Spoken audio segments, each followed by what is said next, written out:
Welcome to Land Academy.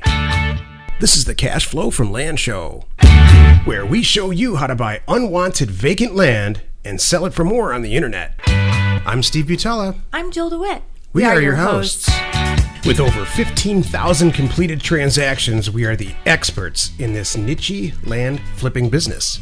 By the way, we hold a drawing for a free property every single month. Enter to win the land by rating this show on iTunes and downloading our free ebook at landacademy.com. All right, let's get this thing started. Today's show is called What Can Go Wrong When Flipping Land. Jill and I share stories and thoughts about the less than great parts of our little real estate niche. Good morning, Jill. Welcome to your own show. Thank you, Stephen. I'm glad to be here with you on our show. Yeah.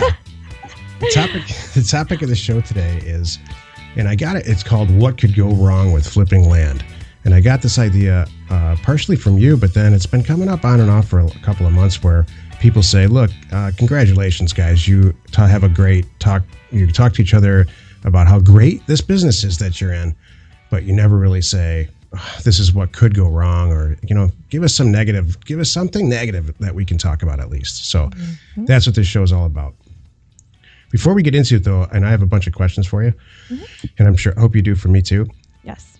I want to address a question that I got in Bigger Pockets today. And it's I'm going to read you the question right out of Bigger Pockets. Cool. His name is Ravi. Ravi from Massachusetts. He says, how are you able to increase the value of the property that you purchased by 6 times over what you paid and then sell it? And I love this question because, and I know you know the answer.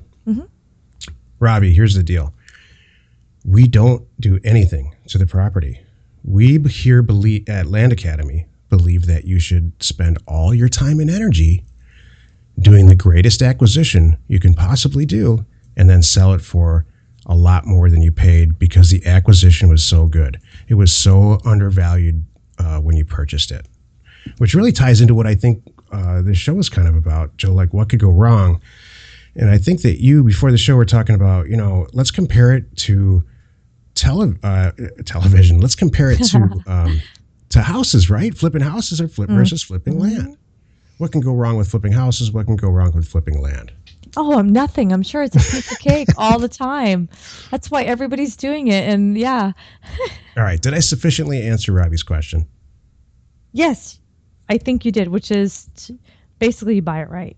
Yeah, buy it right. Spend all your time and energy and resources on doing good acquisitions and not, improving the property, so to speak, putting stuff on it or putting in roads or whatever. Can I say something? There are 2 parts, though. I mean, yes, buying it right solves all your problems. It really does. However, then depending how you want to turn around and sell it and market it, that's where you get to decide, do I want to sell it for cash tomorrow and make 2 and 3 times as much? Or now do I want to hold out and sell it for terms? Do I want to dress it up, with some great photos? I want to put it all over the internet. There's things that you can do that will increase the value and make it look more attractive and, for whoever your buyer is. So right. that also adds value there as well. I interviewed somebody a long time ago, and I was described what we did. I said we have this acquisition machine. We buy these properties on the internet, and then we buy these properties through normal channels, through sending out mailers and stuff, and then we dress them up just like you said and put them on the internet. And their response was, "Oh, so you're kind of like a tech company that happens to sell real estate." And I said, "That's exactly it." Who said that? That was pretty smart. Yeah, it was a long time ago. I don't even remember which person it was or if we hired him or not. But, there's just it's not, and maybe tech's not even the word. It's just kind of a marketing. I guess there's a lot of moving parts to this. It's true. There are. But that was an interesting way to say it. And I kind of like it. I think that was cool. So what could go wrong in this crazy business that we're in? Or do you have any great acquisition stories first? That's usually how we start this. Oh, Whoa, you just caught me as I was doing one of my most favorite things to do, which is looking at maps. I really get excited about that because when I get the inbound call from a seller and I get other details, I kind of first thing I do is I go to like CoreLogic RealQuest, double check ownership, kind of get an idea, double check the size of it, the acreage, see what the taxes are, just get a feel for it. And then Sure. I go immediately looking at maps, which for me is so much more fun. I'm like, okay, pass those tests for me. Now I have an idea. Then I want to see, now where the heck is this? And what's interesting is I got a call this morning from a woman that I had talked to her, weeks ago. And bless her heart, I hadn't got back to her yet. So she's calling me again, which is yay for me because she's really motivated. And she's got 3 parcels that she's in Pittsburgh, and these are in Hudspeth County, Texas. Yeah. And you and I know how well acreage sells there. And yeah. check this out. 2 of them, I have 2. There's 3 altogether. 53 acres, 106.4 acres. Oh my gosh. Right? So I was just doing, this is one of the old school, the survey name, block number, section number. You have to go back to Earth Point and kind of work it backwards, which is one of the things that we help folks and one of the things that we teach. And even, you and I have done free things on that too. We did some LATV stuff and some great things out there. I know that there's how to find a property that you're looking for by legal description and arrange township and the whole thing. Yep, exactly. So I was kind of going old school, finding the centroid, trying to figure out, work it backwards to look at these things. It's in Gunsight Ranch, which I'm like, this is fantastic. Yeah, I'm familiar with that. Mm-hmm. That's great. Mm-hmm. Did you guys talk price? So it's one of those. She really didn't know. Back in the day, we offered $21,000 for her. To her, that was, I don't know how many years ago. And it's any offer. She said she's open to any offer. So, and she said it was so sweet too. She said that she had one potential, I don't know what this means, but she said one potential buyer was giving her a hard time. I'm like, well, that's weird and that's not cool, but that's part of why I think she likes us is because that's not how we roll, Why would you give somebody a hard time? You're trying to buy some property from them. Right? I don't get it. And she's just the sweetest thing. So I need to call her back. She left me a voicemail this morning is where I stand. And that's why I'm like, all right, I got to get back on this because she's clearly motivated and clearly open to offers. And, I need to, and she's clearly reaching out to us because she likes us. So I need to get on this. And I know that, I know how to, it's something that I know the right people. How's that? I already have sellers in mind or buyers in mind who would love this. Yeah. So based on, past sales, how it is, you and I have a parcel that sells and I still get for 2 weeks, I'll get calls, maybe longer, calls on a property that's sold. So boy, I hang on to those numbers. So I have a lot of people already in my back pocket who I know want acreage in Texas. So it's okay. Let's take this let's use the topic today. Mm-hmm. And take this, the podcast topic today, and let's take a look at this example. And you tell me what could go wrong in this transaction.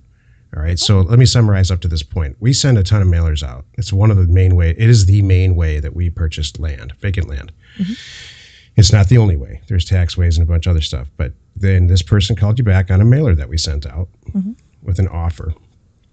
Now you're going back and forth talking about buying this property from this person for what turns out to be how many acres and how many properties was it again? It's a total of 212 acres. And 3 properties. 3 properties. 50, 50, and 100 acres, right? Or some version of that. Exactly. All right. So, and what you're thinking is negotiate a good price and make sure at the time that you're negotiating this price, you have other people in your back pocket that are willing to pay more. Yes. or to option it, but we won't confuse it with that. Let's just say sell it for more. Yes. What could go wrong? What could go wrong for someone who's not familiar with this, or what could go wrong for me? Well, I know nothing's going to go wrong for you. Oh, I got it. You're Okay, misexperience. Thank you very much. All right, I get you. You're right. Okay, what could go wrong? I could spend 8 times more than what it's worth. All right, so number one, what could go wrong in this business? You pay too much for the property. Yes. Do you have control over that? Absolutely. You have control over every single deal that you do about how much you pay. Mm-hmm. So if you check, I know we're supposed to be all glum about this. Mm-hmm. And it's supposed to be one of these podcast episodes where we say, oh, well, the market could crash and my lender, you know what I'm saying? Mm-hmm. But the fact of the matter is, the reason that we're in this business is you have complete control over it. Totally. So with all the stuff that, well, here's my point. All the stuff that can go wrong, I think, is really kind of our own fault. That's true. I completely agree. So what could go wrong in that situation? You could pay way too much and not do your homework about how much you're going to sell it for before you actually buy it. Mm-hmm. What could go wrong? Okay, I could overpay. That's number one. Another thing is I could market it all wrong. I could be, be putting it on eBay when it's really not an eBay kind of transaction. It's worth more than that. It should be on LandWatch or Land and Farm or my buyer's list that I've been saving. Right. So I could do that. I could sit on it for too long because I'm not reaching the right people. Okay. That would be another thing that could go wrong. Again, I can fix that. Let's see. How about what if you bought it and you found out, after you bought it, what could surprise you? You know how if you buy a house to flip it, you see on these shows all the time. You buy a house and you get in there, and even if it's at an auction or something, and you open the door and oh my God, there's all kinds of stuff and there's bugs everywhere and there's mold, and I mean, what could go wrong with the physical asset that you're buying, right? The piece of land that the tons and tons of properties that we purchased, the millions of dollars worth of land that we buy and sell. Mm-hmm. Has the physical asset ever disappointed you? Like, oh man, I thought there were trees on it. Have you ever heard a customer come back and say, no, this is not what I expected at all? Not really. I haven't either. No, I'm really trying to think of a problem. No, and I just think too, a lot of it is this day and age. Look at the things we can do. I can look at Google Maps, and you could see on the bottom right-hand corner the date that photo was taken. And it was like 2 months ago. You have a really good idea. And you can see when people put pictures in the area, they're dated, they're tagged. I mean, I feel really good about that kind of stuff. Right. And I'm not pulling a 10-year-old plat map from the county and laying that over who knows what I found, on the internet, trying to match it up. And, but nowadays you really get much more current, real-time data. And it makes it so much easier on the buy side and the sell side. Right. So I love it. So I guess you could get burned in this business theoretically if you just didn't do your homework. But you can do all the homework that you need to do about a piece of property sitting from your desk on the telephone or on the internet. Okay, time out. Isn't that with everything? You could buy a lemon of a car. Sometimes things do happen. Right. And again, you didn't do your homework. You didn't take it to your mechanic. Mm-hmm. So I guess that's it. I mean, if everybody really, I guess at the end of the day, what could go wrong is you just didn't do your homework. You didn't, and you learn.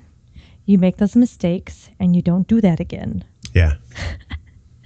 So I think that's it. And I think that's part of why you and I are here, is we're helping as many people as we can, and through our show is one way, so they don't make those mistakes. That's exactly right. I was just going to say that, with Success Plant, all about it, but I'm saying it for our listeners.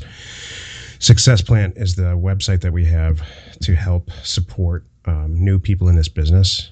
For the time being, it's free, but where everybody goes. It's an online community, so people that are flipping land can go on there and ask questions about, hey, where do I start? What do I do? How does this work?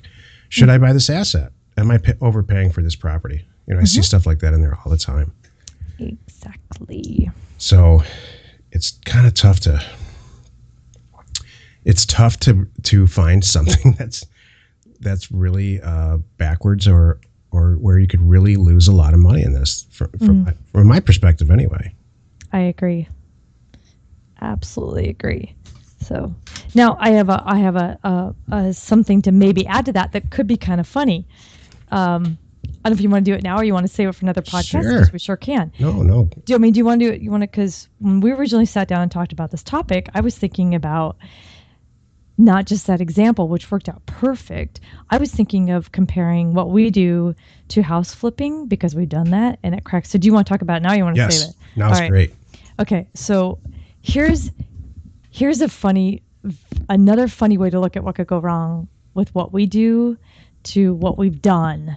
And I just think it's great. So here's what I was thinking. So I made some notes. One is, okay, we talked about all of the things for us with our land flipping. Think about house flipping. Now that we've covered that, let's think about house flipping. I know. Do you remember when we were doing this one renovation in particular and Labor Day came around and I'm like showing up wondering where everyone is.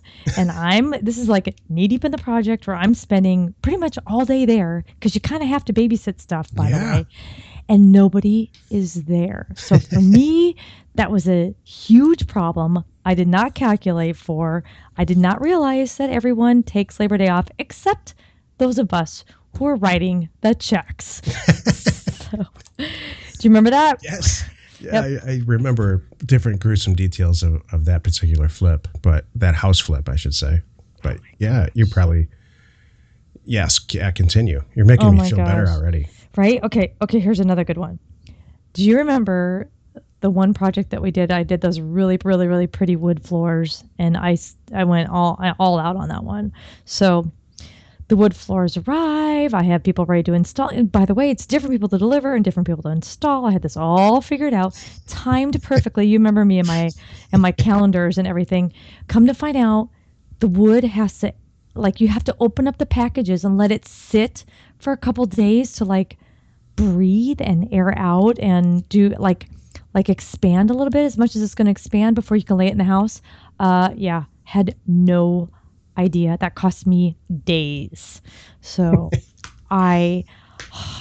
fortunately we didn't have any of those crazy stories you hear about other people, you opened up the wall and there was you're lucky the place isn't on fire kind of thing. Yeah. You know what I mean? With wiring jobs, we haven't had any of those, or we ran out of money and now we can't afford to do the yard or stage it like we wanted to or stuff like that. So very lucky, but oh my gosh, so funny.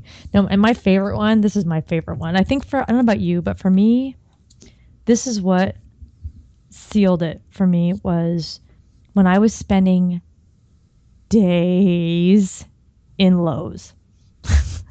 And if you're in the part of the country you have Lowe's is like a Home Depot.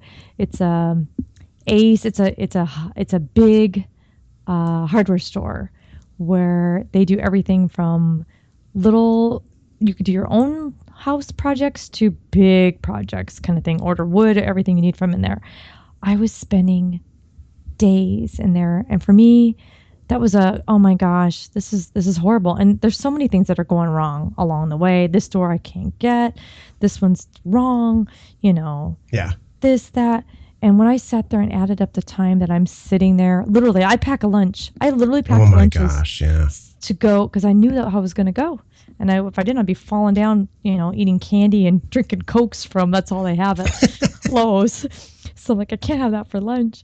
So I said, you know what? This is what we do. Whew, so much better, so much easier, and so few issues. Yeah. So just here's the background, and I'm not speaking with you, Jill, because you were there right there with me doing it. But during the economic downturn, I guess around 2011-ish, maybe 10, Jill and I flipped several houses, and we did it two different ways. The first way was like I talked about right at the beginning of the call with this, that's related back to this question that this guy asked. We went into this flipping house thing during the downturn with the attitude that we're going to have to improve this property to make money. And we proved our own point that it is just incredibly difficult. It's much better to spend all your time and energy buying property really right and reselling it quickly and not improving the asset. So I sensed then, and we still do it, Jill still and I do it, not at the level that we do land, but we send mailers out into master plan communities with people who have no mortgages. We send them a letter saying, look, I want to buy your house for X, and we can close on it quickly, and we do that occasionally. And it's the same concept that we do with land. We just never get involved in the physical asset. We spend all of our time crunching the data, looking at the deals, and choosing the absolute best ones. So, you know what? I did come up with something that is negative about this business finally. The land flipping business. What? And it's the only thing I could dream up. And I know it doesn't bother you at all. In fact, I think you thrive on it a little bit. What? But I personally get tired of it after a while. When you send a fresh mailer out for about the first 2 weeks, you're getting tons of calls back, and every once in a while you get a call back from Mr. Poopy Pants. Yeah. Hey, that's my term. Thank you. I appreciate that. Oh, that's really good. Give us a good example of Mr. Poopy Pants. Oh my goodness. Yeah. He thinks his $800 property is worth $8 million. Priceless. Oh, wait, I have a good one. I have such a good one. I'm looking through my numbers here because you're going to crack up at this. I just made an offer the other day, and oh gosh. Anyway, I think I offered, I don't know, $500 for it, and it was one of those, well, we'll check on it, but cousin Donna thinks it's worth $14,000 and I offered $500. So, but be ready. Watch me. This was just a couple days ago. It's coming. There's a call back in my future. But back to what you were saying. Yeah, sure. There's some people that they're a little less than thrilled with your offer. Let's just say they're insulted by your offer. And I don't run into those as much. I guess I don't know why I'm knock on something here, but I have heard it from some of our members when they're starting out, because they're a little, unsure, and they may be making a few crazy offers. And I'm really proud of them for making those crazy offers. I'd rather, that's okay. Once you get them on the phone, then you can make a different offer, see what they say. But sure, you get some people that are less than thrilled, and they want to just kind of tell you about that. Yeah. When I get a piece of mail that I don't like, I open it. And then if it's something like that, then I say, I don't like this piece of mail, and I throw it away. Right. So I love your old attitude about that. I heard you say this about a month ago to somebody. They're still calling you back. Mm-hmm. If they hated it that much, I don't think that they would call you back. They would just throw it away. Right. What is that? I mean, this is so true. Could you imagine, I'm going to get something in the mail, and I'm going to call them up and go, by the way, I want to tell you this price for pizza is ridiculous. Thank you for putting the mailer on my door. I think you're way overpriced for your pizza. I've had it. It tastes terrible. I'd give you $3. Nobody does that. So I have, that's so funny. I have other questions for those people. Yeah, there's bigger problems going on. Totally. That's so funny. Oh, you know what? I have a really funny thing, and this is back from way back when I worked at American Airlines, and there were you'll love this. People back then, certain countries in the Caribbean used to think that everything is negotiable, and I mean everything. So here I am working the Caribbean desk years ago at American Airlines, right? I'm taking these inbound calls, and you could see the area code coming in, so you knew what country they were coming from. Mm-hmm. And here they are. They want to fly from New York to, I'm not going to say where, but a certain destination. I'll tell you later off the air. A certain destination in the Caribbean. And every darn time. It was just in their gut that they had to negotiate. So I said, fine, I'm going to start marking it up a little few. I would just in my own head, like, say, add an extra couple $100 so I could take it off so they felt good like they negotiated. You don't negotiate airfares. You never could, and you still can't, especially international. That's like government gets involved with what you can offer and sell tickets for. There's a lot to it. But anyway, it was the funniest thing. But some people, they want to argue about stuff. Some people want to negotiate stuff. Hey, it's just out there. But I'm sorry. I don't know why I thought of that. That was reminded me. It was so darn funny back then. Whew. So how much does a ticket cost from New York to Jamaica? No, actually, it was Port-au-Prince. That didn't take long.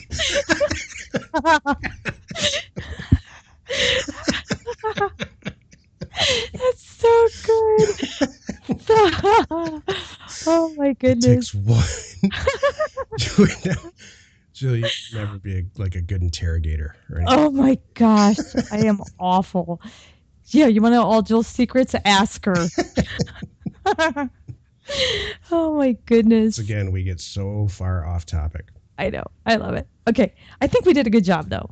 I think we covered some good things about, because we've been asked that a lot lately. People have said, okay, we want to hear some problems. What could be the worst? Well, you know what? I really don't have anything worse. And if that's our worst, I think we're doing pretty good. Me too.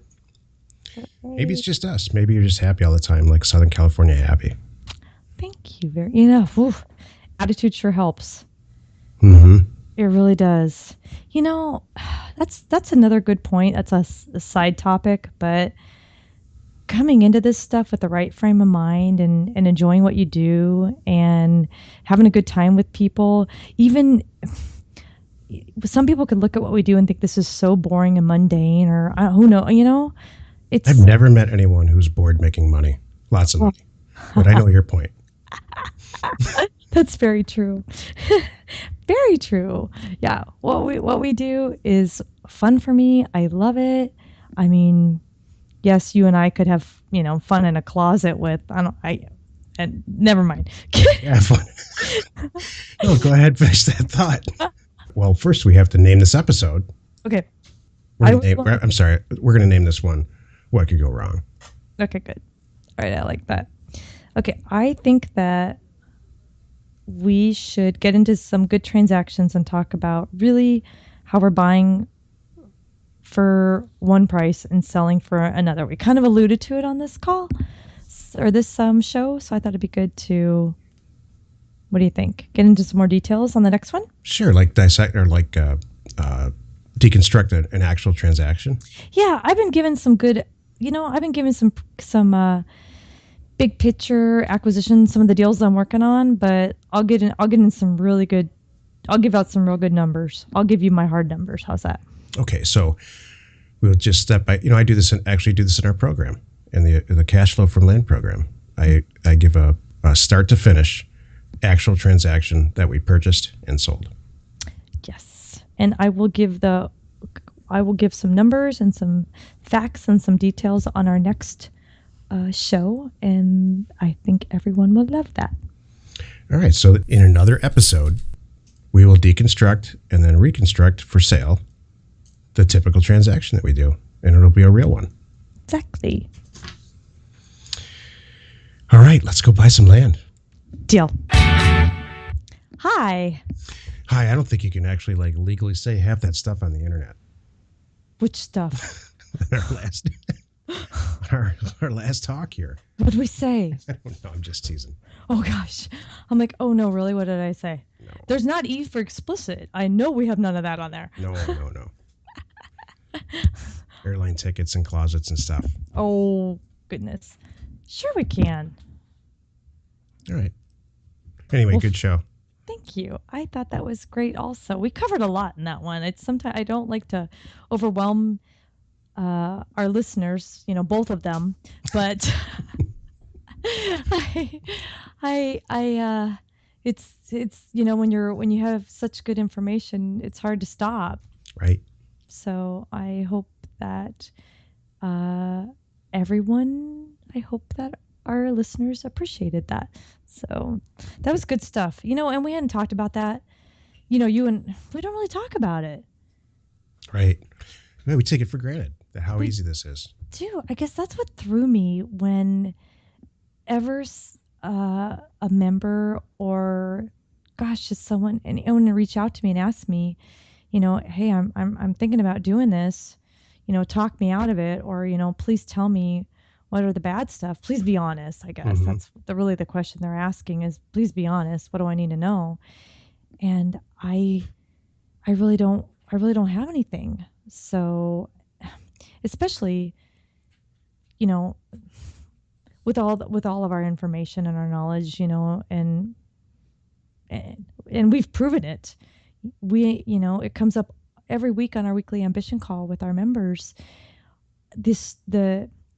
It's almost like, oh, I have one. If you notice the beginning of the call, every call we start with a success story, kind of one of ours, and then we just get the ball rolling. Yeah. And then we open up to our members, and our call is only an hour. It's the time for our members to have us, you and me, together, one-on-one, ask away, what's going on. And we are having more and more success stories take up more and more of the time. And it's just fantastic. I love it. Those calls could be 3 hours, I bet. I mean, we could fill, 1 hour goes by just like crazy fast. Right. So, yeah.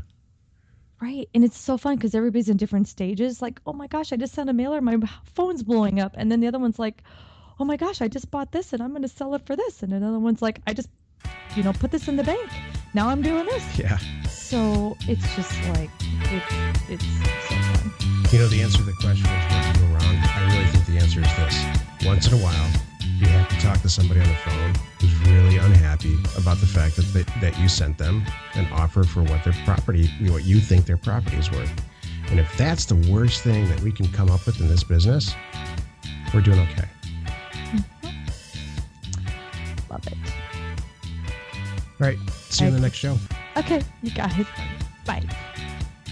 By the way, we hold a drawing for a free property every single month. Enter to win the land by rating this show on iTunes and downloading our free ebook at landacademy.com.